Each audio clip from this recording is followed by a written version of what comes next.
Mais mes motivations, c'est tout d'abord parce que la prévention, pour moi, c'est un énorme... c'est pas que des mots, c'est une nécessité et il faut qu'on trouve des outils pour aller de l'avant.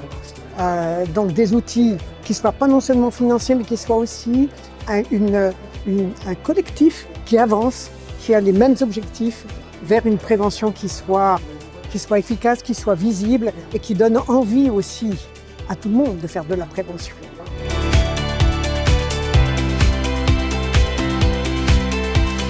Je pense que ce qui m'a le plus impressionné, c'est la diversité.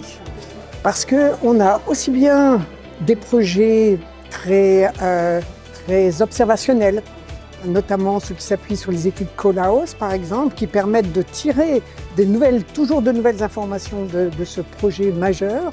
Et puis on a aussi des études interventionnelles, et puis on a aussi des études qui s'intéressent aux patients, qui mettent aussi en jeu le rôle du patient dans la prévention dont il peut bénéficier.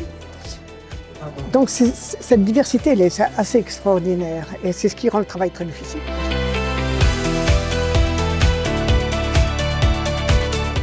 Alors ça, je pense que c'est la question la plus facile. Parce qu'en fait, il y a un conseil. Il faut suivre sa passion.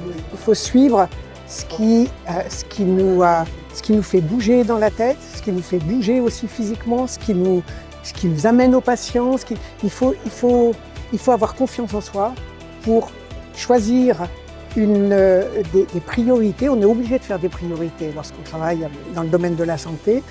Et puis, il faut que ces priorités soient vraiment en adéquation avec notre souci par rapport à la clinique, parce que c'est quand même la clinique qui reste la finalité de tout ce travail.